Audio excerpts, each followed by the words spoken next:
ልዑል እግዚአብሔር አምላካችን ሆይ በዚህ በተቀደሰ ስፍራ ታላቁን ስምህን እንድንጠራ ዕድል ሰጥተናልና ተመስገን። ዛሬ በፊት ባሪያዎች ቆመን አንድ ነገር እንለምናለን። ማግባት ያቃታቸው ሁኔታ ለከበረባቸው ጌታ ሆይ የጋብቻ ጌታው ምቾት ዳር ከእጅ እንድዘጋጅ እለምናለሁ። ከጋብቻ በኋላ ልጅ ለዘገየባቸው እግዚአብሔር አምላክ ሆይ እንደ ሐና እንድታስባቸው እለምናለሁ። የፍናና ንግግር የሚያስጨንቃቸው የሚያስለቅሳቸው ዛሬ ይታሰቡ፣ ዛሬ በፊት ይታሰቡ። ይህች ቦታ የመታሰቢያ ስፍራ ትሆን፣ ጉብኝት ይፍጠን።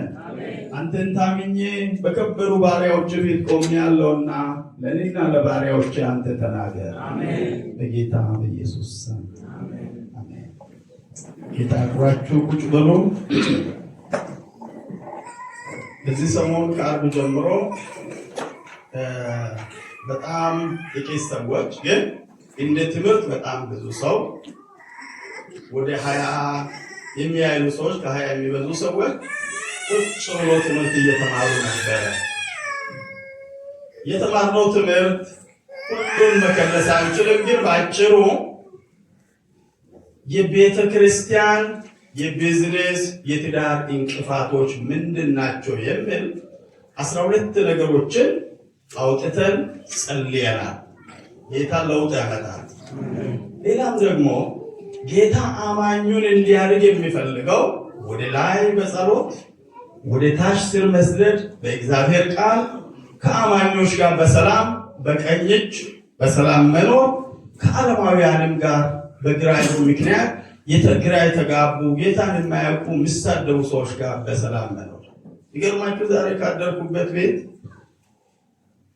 ፓስተር ተሸን እየጠበቅኩ ለአንዲት ልጅ መሰከርኩ። የሆቴሉ ሰራተኛ ትመስላለች። እንደዚህ ያለ ስለ ኢየሱስ እኔም ቤተሰብም አምላክ የሚባለው ነገር ምንም አናውቅምም አንፈልግም። ኤትስ ማለት ካህሪ ማለት ነው። ታዲያ ምንድን ነው የምታስበው? እኔ መኖር መሞት ነው። እሺ ጋብቻ ባለትዳር ነሽ? አይደለሁም። ወደፊት ታገቢያለሽ? አላገባም። ምክንያቱም ዓለም በሰው ስለተሞላ አላገባም። ስትሞቺ ወዴት ነው? ወደ አፈር ነው የምሄደው። በእውነት ልቤ ምን ኃይል እንደተከዘ ልነግራችሁ አልችልም። ዝም ብዬ ቆይቼ ጥያቄ ጠይቃለሁ። 40 ደቂቃ ያህል ቁጭ ያልኩትና ሪሴፕሽን ላይ አንዳንድ ጥያቄዎችን አመጣለሁ። ተስፋ የሌለ የደረቀ ነገር ትናገራለህ። ክፉ ነገር ትናገራለህ። እጆቻችሁን ዘርጉና ግራ የተጋቡትን ጌታዊ አስባቸው በሉት። እኛም ቤተ ክርስቲያን የጌታ ልጆች እዚህ ያለን እንደዚህ ግራ ለተጋቡት ሁሉ የበረከት ቻናል ነው። ጌታ ይርዳል። ሰሞኑን የተማርነው ይሄ ነው። ሌላው በጌታ ቤት ያለው 1000 ሰውም ከሆነ 1000 ሰው እንዴት አገልጋይም ተገልጋይም መሆን ይችላል የሚል ነው። ሁለተኛ ይቻላል ወይ የሚል ነው። ይቻላል የሚል ትምህርት እንደሆነ እና 1000 ምዕመን ካለ 1000 ምዕመን አገልጋይም ተገልጋይም ሳፎር 500 ምዕመን ነው ያለው 500ም ተገልጋይም አገልጋይም እንዴት መሆን ይችላል የሚለውን ተምረናል። ያንን ትምህርት ነው ማጠቃለያ ነው የሚሰጠው። ግን ዝርዝር ነገር ሁሉን ነገር መናገር ወደ 2 ሰዓት ስለሚወስድ በተሰጠኝ ሰዓት ያንን ነው ማጠቃለለው። ሁሉ ሰው አገልጋይም ተገልጋይ መሆን ይችላል የሚል ከጠቅላላ ትምህርት 4 ነገሮችን ብቻ በልጬ እሱን ነው ማካፍለው። ሁላችሁም እስቲ ሮሜ ምዕራፍ 12 ቁጥር 4 ክፈቱ።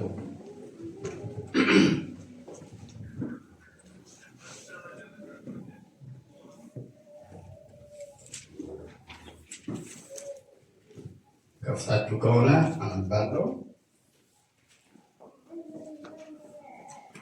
ለመሆኑ እስቲ መጽሐፍ ቅዱስ ይዛችሁ የመጣችሁ መጽሐፍ ቅዱሶቻችሁን አሳዩ። ጣታችሁን ከፍ አድርጋችሁ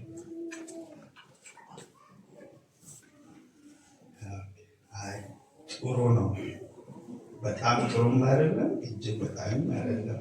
ለምን ጆበርግ ከተማ ከውጭ አዲስ አበባ የሚመጣ መጽሐፍ የሚረግጠው እዚህ እናንተው ከተማ ጆበርግ ስለሆነ ቢያንስ የልብስ 3 ቅያሬ ያለው ሰው መጽሐፍ ቅዱስን 3 ቢኖር ጥሩ ነው። እነዚህ ስልኮችና አይፓዶችን ደግሞ ያሳስታሉ። ይሄ አንዴ ከጠፋ ጠፋ ነው። ግን ሃርድ ኮፒ መጽሐፍ ቅዱስ ቢያንስ 2 ከቻላችሁ ደግሞ አሁን ወደ 7 ወደ 10 አይነት ናቸው መጽሐፍ ቅዱስ። የአማርኛው እንግሊዝኛማ በጣም ብዙ ነው። ስለዚህ በየአይነቱ ቤታችሁ ላይ አስቀምጡ። እንግዳ ሲመጣ ለመስጠት ማለት ነው። ቁጥር 4 እንዲህ ይላል፣ በአንድ አካል ብዙ ብልቶች እንዳሉን የብልቶቹም ሁሉ ሥራ አንድ እንዳይደለ እንዲሁም ብዙዎች ስንሆን በክርስቶስ ምንድነው? አንድ አካል ነን። እርስ በራሳችንም እያንዳንዳችን የሌላው ብልቶች ነን። ቁጥር 6 እንደተሰጠንም ጸጋ ልዩ ልዩ ስጦታ አለን። ትንቢት ቢሆን እንደ እምነታችን መጠን ትንቢት እንናገር። አገልግሎት ቢሆን በአገልግሎታችን እንትጋ። የሚያስተምር ቢሆን በማስተማሩ ይትጋ። 8 ቁጥር እስቲ ሁሉም ሰው ያንብብ። የሚመክር ቢሆን በመምከሩ ይትጋ። የሚሰጥ በልግስና ይስጥ። የሚገዛ በትጋት ይግዛ። የሚምር በደስታ ይማር። የዛሬ ስብከት ይሄ ክፍል ነው። ይሄ ክፍል የምናገረው ስለ አንድ ሰው አካል ብልቶች ሁሉ ነው የምናገረው። አሁን ይህንን ስብከቴን በቀላሉ ለእናንተም ለእኔም በሚገባኝ ለማስረዳት ተገኝና ሰሞኑንም ስለምንጠቅጣት ነው። ፍቅር ሳይሆን ለቅጣት ነው የሚጠራ። መጽሐፉን አስቀምጥ ከኔ ጋር ቆመ ነው የሚሰልከው። እዚህ ወጥቶ እንደሚያደርግ ብቻ ነው ተጋባለ ፊቴን ወደ ወይ ጥሩ ነው። አሁን እንግዲህ ያነበብኩት የአንድ ሰው የአካል ብልቶች ነው። ውጫዊውን ብቻ ነው የምጠቅሰው፣ ሌላ ብዙ አልሄድም። ተገኝ አፋለው መጽሐፍ ቅዱስ የአካል ብልቶች ከሚለው አንዱ አፍ ነው። ሌላው የሚቀጥለው እጅ ነው። 2 እጆች አሉት። አፍ ግን ምላስ አንድ ብቻ ነው። ጌታ አውቆ አንድ አደረገ። እንኳን 2 ቢሆን ይጨርሳል አላለ። ሌላው አይን ተመልከቱት። ስንት አይን አለው ተገኝ? 2 አይን አለው። አካሉን በሙሉ የተሸከመው 2 ባላዎች። ስንት ባላዎች አሉ? 2 እግር፣ 2 እጅ፣ 2 አይን፣ 1 አፍ። አሁን ስለዚህ ብቻ ነው የምናገረው። ምክንያቱም ሁሉንም ሰው ያስተማርኩትን 33ቱን ስጦታዎች አስተምራለሁ ብል ይሄ ጉባኤ የማይቀመጥም። ይሄ ሰው ጃጃ ሰው ነው ብሎ ሁሉም ሰው ትቶ ነው የሚሄደው። ትታችሁም እንዳትሄዱ ቁጭ ብላችሁ እንዳላችሁ ሳትሄዱ ልጨርስ በቃ ይሄን ሰው መርጬ ያለው ማለት ነው። ነገር ነው ሰውዬ በቁ ለታዝኝ ለመልካም ነው። ባለቤቴን እንዴት አቆም አንዱ እንደዚህ አድርጎኛል። ሚስቱን አቆምኩና ስለ ዮሐንስ ራእይ 7 ቤተክርስቲያን ለማስተዋል ሚስቱን አመጣው። ይናደዳል በጣም እንደዚህ እንደሚዋጋኝ ስብከቴን በቃ ወደ እሱ ሳይ ስብከቴ ይጠፋል። ለሷ ደግሞ የተሰጠው ፊላዴልፊያ ቤተክርስቲያን። ፊላዴልፊያ የተከፈተ በር የሚል ነው አይደል? መቼስ ሎዶቅያ ብዬ ቢሆን በእውነት በወንበር መጥቶ የሚመታ ይሆናል። ለብ ያለች ብዬ ቢሆን ምንም ጥርጥር የለውም። ይችስ ምትክል ሰብሳቢ እኮ ነው። ተናዷል በጣም። በኋላ ውጭ ሲወጣ ይህ ደስተኛ ከየት ነው ጠራችሁ አለ። ለ2 መጋቢዎች ፓስተር ጸጋዬና ሆሮንቶላለው ለሌላ ድምፅ ይሰማል። መቼስ እንግዲህ ሁሉንም አይደለም ይሰማው፣ መጥፎንም መልካሙንም እኔ እየሰማሁ ይቸበካ ይህ ሰው ይላል። በቆም ጋር እንደዛ ስለመጣ ችግር ማለት እንዴት ነው በቆም አትይም አይደል? አንዴው ቆሟል። እና አሁን እዚህ ውስጥ ያሉ በጣም ብዙ ጸጋ ስጦታዎች በተገኝ አካል ብልት ጥቂቶችን ነግራችኋለሁ። አፍ ማንኛውም ነገር የሚከናወነው በአፍ ነው። በረከት ያለው በአፍ ነው። እርግማን ያለው በአፍ ነው። ጸሎት ያለው በአፍ ነው። ሌላ ደግሞ ቢዝነስ ያለው በአፍ ነው። ስብከት ያለው በአፍ ነው። ትምህርት ያለው በአፍ ነው። ከነዛ ከብዙ ነገሮች ጸሎት አሁን የተገኘን አፍ ስታስቡ ኤርምያስ 33 ወደ ነጩ የሚለው አፍ ጸሎት በሉ እንድትሉ እኮ ነው። ጸሎት በሉ ጸሎት አንዱ ብቻ። ሌላው ሁለተኛው የተገኝ እጅ ሁለቱ እጆች መጋቢነት ስጦታ ነው። እነዚህ ሁለቱ እጆች መጋቢነት ነው። ይሄኛው ሁለቱ እግር ወንጌል ስርጭት ነው። ለሚጠፉ ሰዎች መልእክት የሚያደርስ እግር ማለት ነው። ተናጋሪ አፍ ቢሆንም በእግራችን ሄደን ወንጌል የምንሰብከው ወንጌላዊነት በሉ የወንጌል መልእክተኛነት። አሁን ደግሞ ዓይንን የመሪነት ስጦታ ነው። አፍን ምን ብያለሁ? የጸሎት አገልግሎት፣ እጅን የመጋቢነት አገልግሎት፣ እግርን የወንጌል ስርጭት አገልግሎት፣ ዓይንን መሪነት ሁሉ ደከማችሁ መሪነት። እነዚህ አሁን የጠቀስናቸው አራቱ ስጦታዎች ወደ ጌታ ቤት መተን አዳነ የጌታ ልጅ ነው፣ ተገኝ የጌታ ልጅ ነው ከተባለው ቀን ጀምሮ በአንድ ሰው እግዚአብሔር የሚሰራበት ስጦታ ነው። ዓይን የሌለ ሰው ምንድን ነው እንላለን? ዕውር ነው እንላለን። እጅ የሌለውንም እጅ የለውም፣ እግር የሌለውንም እግር የለውም እንላለን። እነዚህ የተገኝ አምስቱ የአካል ብልቶች ሌላው አያስፈልግም ማለት አይደለም፣ ዋነኞቹ ናቸው። ዓይን ባይኖር ሰው ምን አይነት ይሰቃያል? እናንተም ታውቃላችሁ። እጅ ባይኖር ሞላው የአካል ብልት ማን ያጥባል? ማን ልብስ ያለብሳል? ማን የሆነ ዓይኑ መታ ነገር ሲመጣ ማን ይከላከላል? ሁሉን ነገር ማን ገንዘብ ይቆጥራል? ማን መኪና ይነዳል? አሁን የተገኝ ጠቅላላ ላይፍ የሚወሰነው በአፍና በእጅ ሁሉ ነገር። የመጋቢነት አገልግሎት እንደዛ ነው። የመጋቢነት አገልግሎት እንደዛ ነው። በኋላ ትንሽ ዝርዝር እጨምራለሁ። አሁን አስቡ።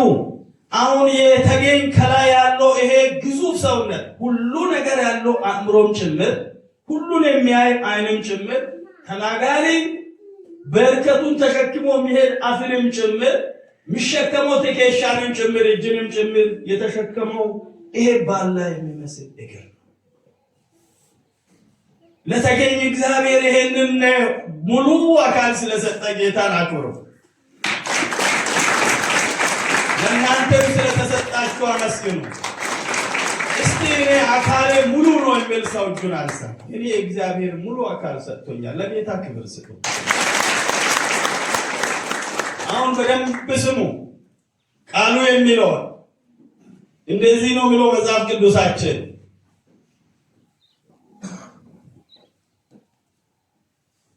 ብዙዎች ስንሆን በክርስቶስ አንድ አካል ነን፣ እርስ በራሳችንም እያንዳንዳችን የሌላ አካል ብልት ነን። እሱን ላስረዳ። እርስ በራሳችን የሌላ አካል ብልት ነን። ዓይን ለእግር ይጠነቀቃል። ዓይን ለእጅ ይጠነቀቃል። ዓይን ለሞላው ለተገኝ ለእያንዳንዱ የሚያጠፋ ነገር ከመጣ መንገድ እንዲቀይር፣ እግሩንም ደግሞ የሚጎዳ ነገር ወደዚህ ከመጣ እንደዚህ ይላል። ዓይን በቃ የሱ ሁሉንም አገልግሎት ያደርጋል። አፍ ደግሞ ለሞላው አካል ተርቧል፣ ሆዴ እኮ ተርቧል፣ እግሬን ይጠብ፣ እጄን ይጠብ፣ እንደዚህ የሚል ነገር አፍ ነው ትእዛዝ የሚሰጠው። ይሄ እጅ ደግሞ እግርን ያጥባል፣ ሞላ ሰውነትን ያጥባል፣ ያለብሳል፣ ሁሉንም ያደርጋል ሳይሰላች። ሌላ ደግሞ እግር በግ ነው በሉት፣ አህያ ነው በሉት፣ ሁሉንም የግዙፍ ሰውነት ተሸክሞ ይሄዳል፣ ይሄዳል፣ ይነዳል፣ ይሄዳል፣ ይሄዳል። በቃ እስከሚሞት ድረስ አይደግሞ በቃ ይሰራል። ተመልከቱ።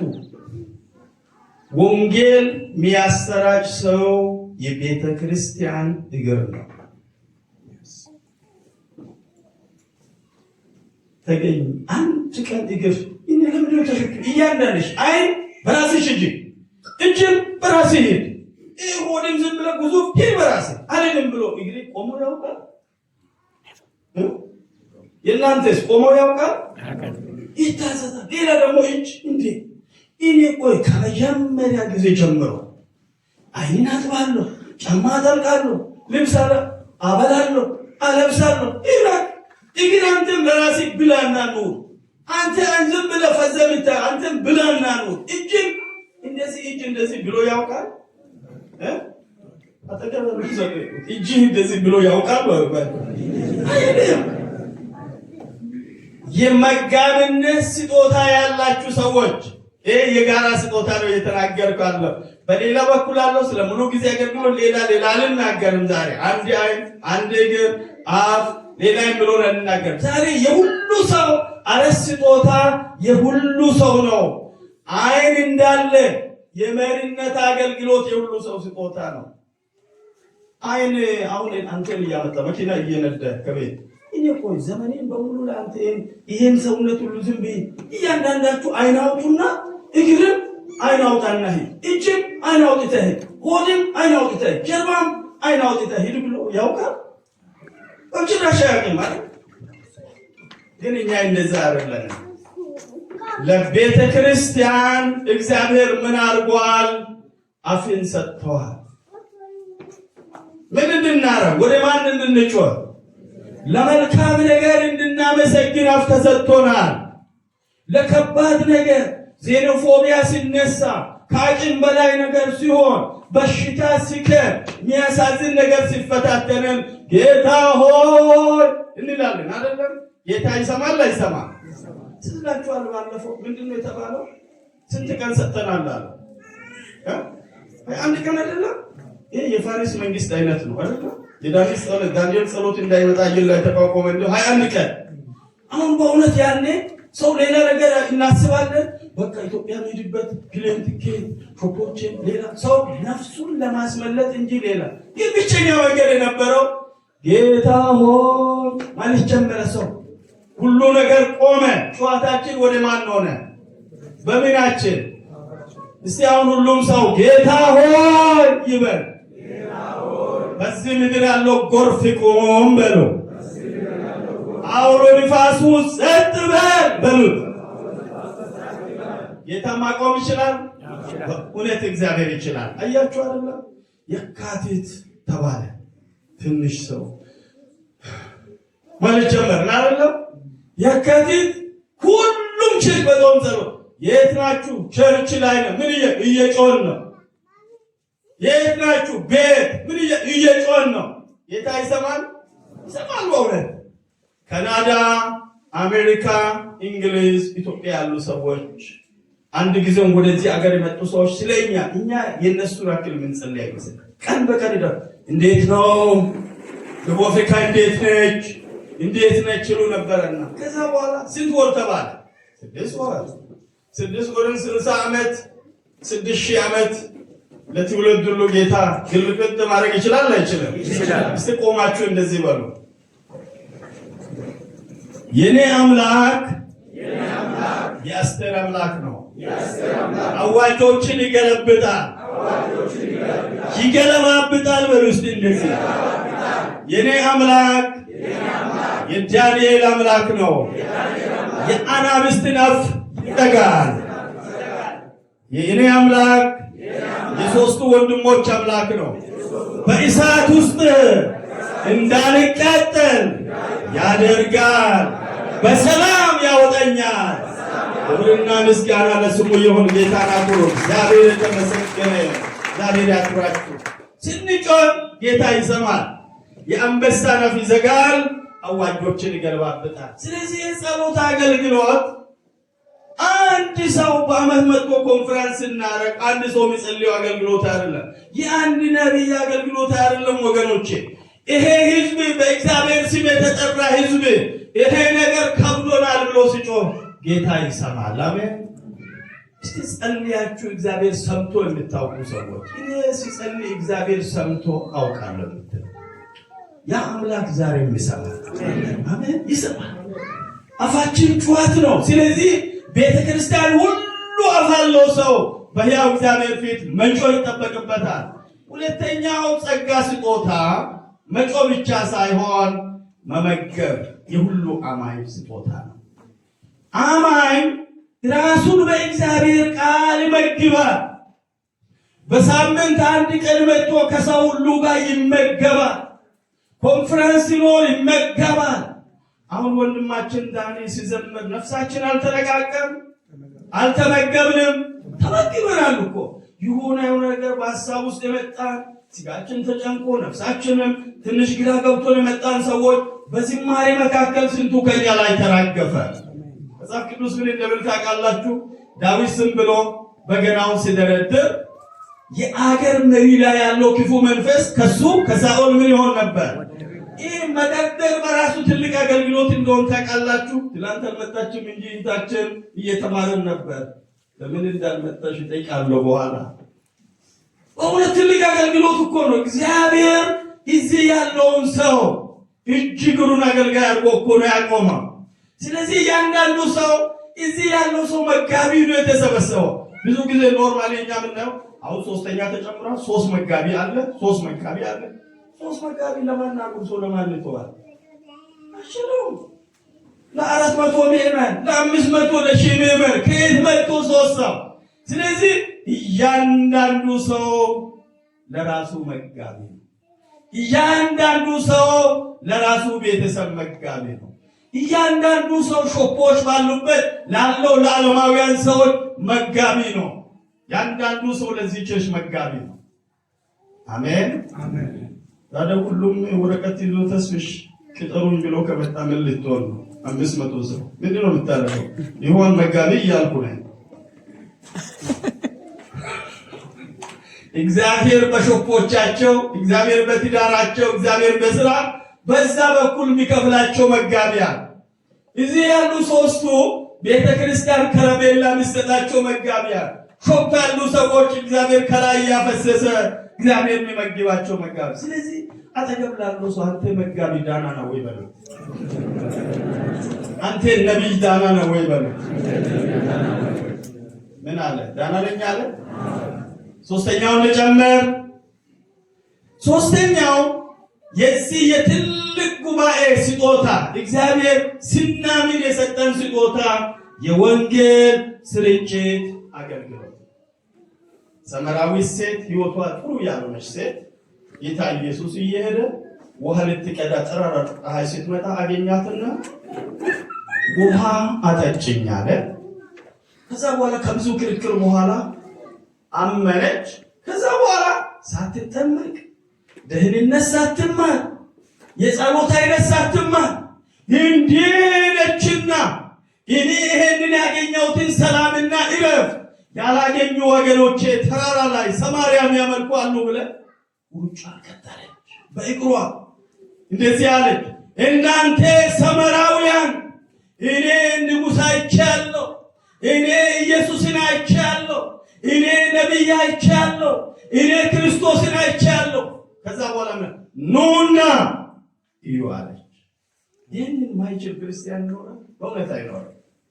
ብላንኬት መነገር የቻለ ሰው፣ ቴብል ክሎዝ መነገር የቻለ ሰው፣ ጁቤትን መነገር የቻለ ሰው፣ ኪችን ዕቃ የነገረ ሰው፣ አሁን ደግሞ በሾፕ ላይ ያለው ከባድ ዕቃዎችን በእንግሊዝኛና በዜጋ ቋንቋ እየተናገረ እግዚአብሔር የባረከ ሰው፣ ኢየሱስ ያድናል፣ ኑ ወደ ኢየሱስ ይፈውሳል፣ ሰላም ይሰጣል የሚለውን መናገር የማይችል ሴት ወንድ አይኖርም። ሌላ ቀርቶ አሁን ዳኒ ከኢትዮጵያ ነው የመጣው አይላቪው እያለ አይደለም። አሁን እኛ ቀይረን ምንድን ነው የሚለው? ጂሰስ ላቭስ ዩ። እስቲ እንደዛ በለው። ጂሰስ ኢዝ ሂለር። ጂሰስ ኢዝ ማይ ሎርድ። አሜን አሜን። እኮ የወንጌል ስብከት እኮ የሆነ መጽሐፍ ተሸክሞ እንደው በቃ የተለየ ነገር እኮ ማድረግ አይደለም። ወደ ሾፓችሁ ዕቃ ለመግዛት የሚመጣውን ሰው ኢየሱስን ጭምር መሸጥ እኮ ነው። ደግሞም እግዚአብሔር ወደዚህ ምድር የአበሻ ህብረተሰብ ያመጣው የወንጌል መልእክተኛ አድርጎ ነው። አንዳንድ ነገርን በእኛ ላይ እየተፈራረቀ ያለው የተጠራንበትን ዓላማ መሳታችን ነው።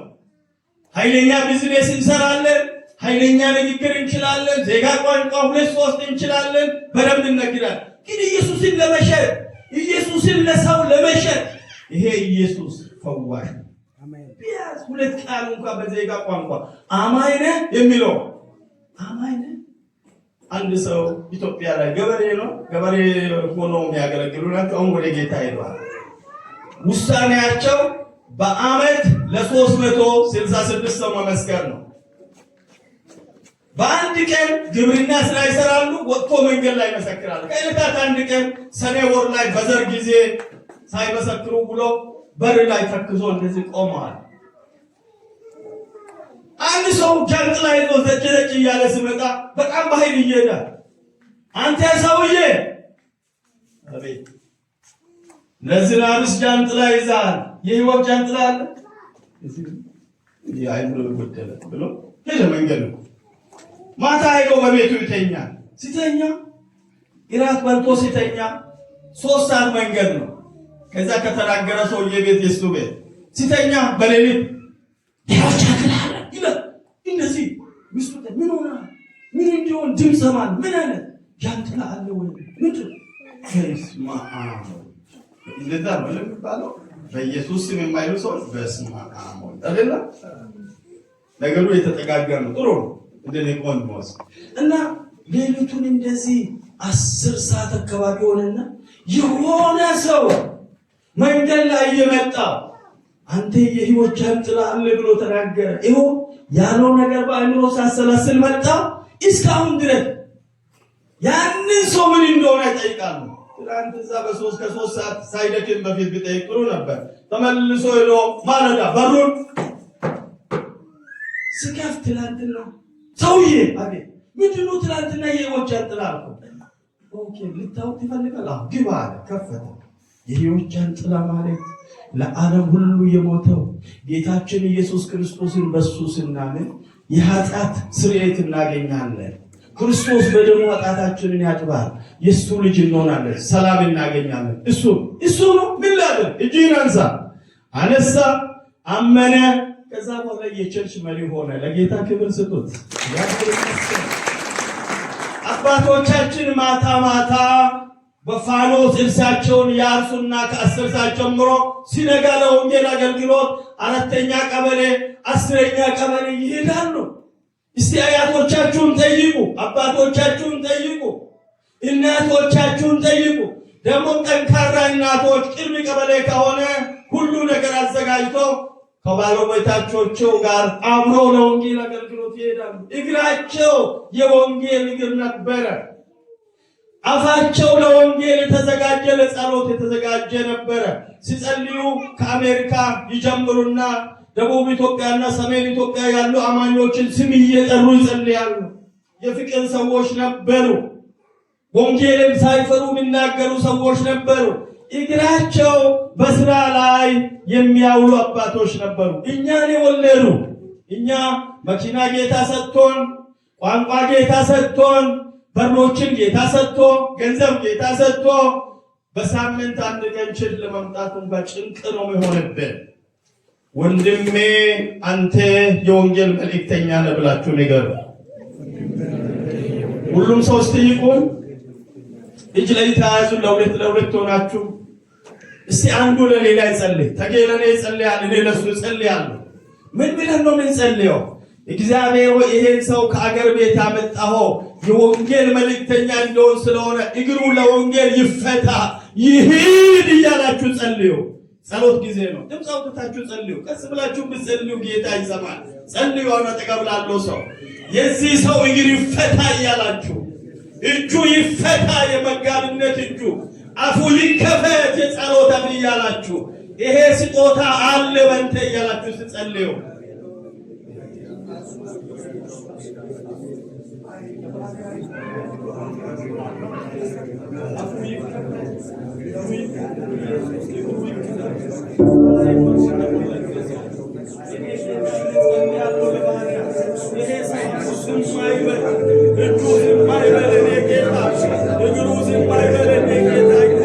አካ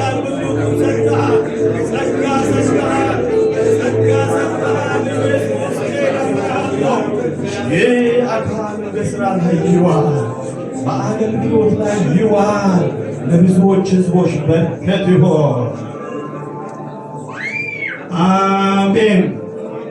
ጌታ አክብራችሁ ቁጭ በሉ። መጨረሻ ላይ እንጸልያለን። እየጨረስኩ ነው። ሶስቱን ጨርሻለሁ። የመጨረሻ የስብከቴ መጨረሻውን ተናግሬ እጨርሳለሁ። ስንቶቻችሁ ከኔ ጋር ናችሁ? እግዚአብሔር ይባርካችሁ። አፍ የጸሎት ጸጋ ጌታ ሰጥቶናል። እጅ የመጋቢነት ስጦታ ጌታ ሰጥቶናል። እግር የወንጌል ተልእኮ መልእክተኛ እግር እግዚአብሔር ሰጥቶናል። ሮሜ መጽሐፍ ቆሮንቶስ ነው የምናገረው። አራተኛውና የመጨረሻው አይን። ስለ አይኖቻችሁ እግዚአብሔርን አመስግኑ። እግዚአብሔር ይመስገን። አንድ ሰው የሚያሳዝን ነገር የተናገረው ይቅር አስፈላጊ አይደለም፣ ግን አይን ያላችሁ በሙሉ ክርስቶስ እናንተን የሚያየው መሪ ልጄ ብሎ ነው የሚያየው። መሪ ልጄ፣ መጋቢ ልጄ፣ ጸሎት የምታገለግል ነቢይ ልጄ፣ ወንጌል ሰባኪ ልጄ ብሎ ነው የሚያየው። ጌታ ይህንን ጉባኤ የሚያየው ስንቶች እየሄደ እየመጣ በቃ ገበያ እንደሚሄድ ሰው እንደዚህ የሚሄድ የሚንሸራሸር ሰው ሳይሆን የወንጌል መልእክተኛ ልጄ ብሎ ነው የሚያየው። የኔ ቤተክርስቲያን መሪ ብሎ ነው ጌታ የሚያየው። የኔ ቤተክርስቲያን መጋቢ ብሎ ነው ጌታ የሚያየው። ይሄ ይብራል፣ ለምን ይብራል? ይሄ የሚበራ በእውነት ይችላል። 500 ሰው በሚቀጥለው ዓመት 1000 ሰው ነው የሚሆነው ያለ ምንም ጥያቄ። የዜጎች ቤተክርስቲያን በፈረቃ ማምለክ ነው የሚጀምረው በአጭር ጊዜ ውስጥ ሳይረዝም ጊዜ። አይን የመሪነት አገልግሎት ነው። ኤፌሶን 4:11 ላይ እግዚአብሔር ለቤተክርስቲያን ሰጠ ብሎ የሚናገረው የመሪነት ስጦታ፣ የነብይነት ስጦታ፣ የወንጌል ሰባኪነት ስጦታ፣ የአስተማሪነት ስጦታ፣ የእረኝነት ስጦታ። አሁን እየተናገርኩ ያለው ያችን ከአምስቱ አራቱ ነው ሲጀምር ኤፌሶን 4:11 ይሄኛው ያሳያል፣ ያኛው ዝርዝር ይናገራል። ሮሜ ጀነራል ነገር አካል ብልት ይላል። ያኛው ደግሞ አካል ብልት የተባለው መሪነት ነው። አካል ብልት የተባለው እግር ማለት ነው፣ ሐዋርያነት። የአካል ብልት የተባለው ጸሎት ሰው መሆን ነብይነት ነው። የአካል ብልት ማለት መጋቢነት ነው። ሰውን የሚሰበስብ እጅ ነው፣ ሰውን የሚመግብ እጅ ነው። እግዚአብሔር እኛ እንደምናይ ራሳችንን ሰውም እኛን እንደሚያይ አይደለም። እግዚአብሔር እንዴት እንደሚያይ ታውቃላችሁ? ተገኝን የኔ ልጅ ቤትህን እያየ እንድትመራ ጸጋ ስጦታ ሰጥቻለሁ። ሕዝቤን እንድታይ፣ የታመመ የተቸገረ የተጎሳቆለ እንድታይ አንተ የኔ መሪ ብሎ ነው የሚያየው። ራሱን ያያል፣ ቤተሰቡን ያያል፣ ህብረተሰቡን ያያል፣ ቸርችን ያያል። አይን ተሰጥቶታል። ስለዚህ ይሄ ሰው መሪ ነው። ሁለተኛው ስጦታ አፍ ነው። ስንት ነገር ጸልዮ ስንት ነገር እንዳገኘ እሱ ያውቃል። እኔም ስለ ራሴ ያውቃለሁ፣ እናንተም ስለ ራሳችሁ ታውቃላችሁ። ጸሎት የሁሉ ሰው የጋራ ስጦታ ነው። የራሳችንን ምዕመናንን መመገብ የሁሉ ሰው እግዚአብሔር የሰጠ የሴት የወንድ ስጦታ ነው። ወንጌልን ተልኮ ለሰው ማድረስ የሁሉ ሰው አማኝ ስጦታ ነው። እስቲ አራቱም የአካል ብልት ያለው ሰው እሺ ቁም። ተገኘን በታላቅ ጭብጨባ ወደ በቁ ሸኘዋል።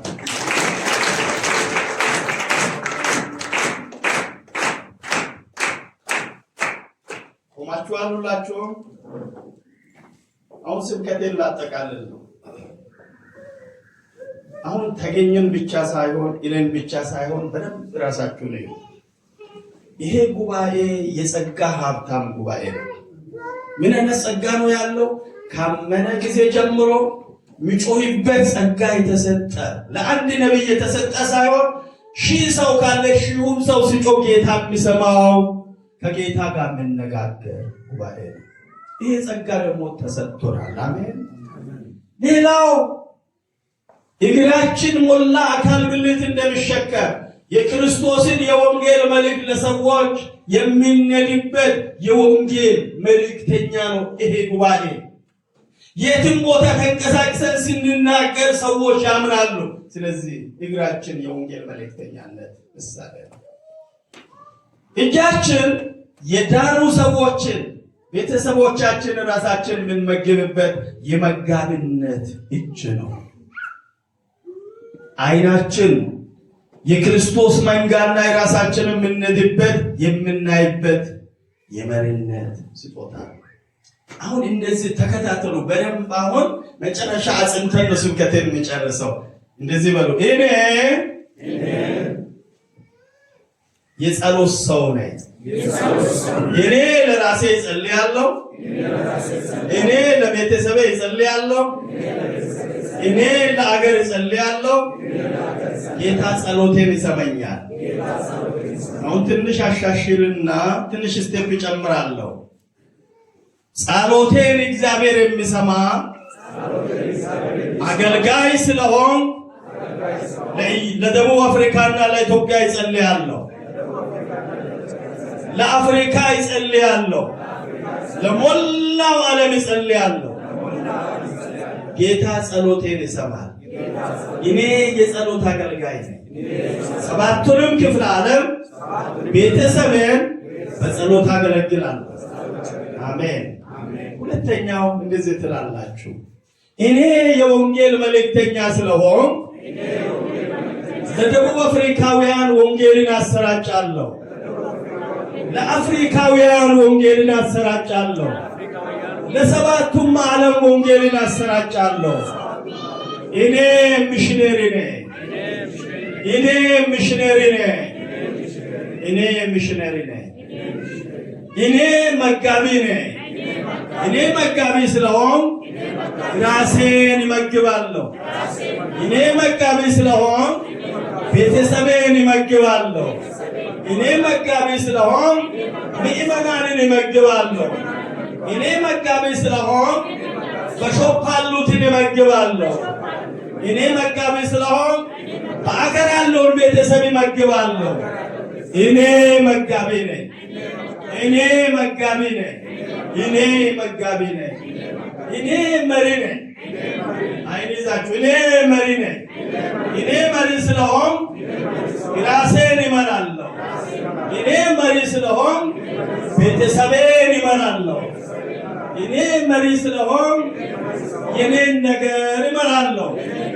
እኔ መሪ ስለሆን አገርን ይመራለሁ። እኔ መሪ ስለሆን ቤተ ክርስቲያንን ይመራለሁ። እኔ የጸሎት አገልጋይ ነኝ።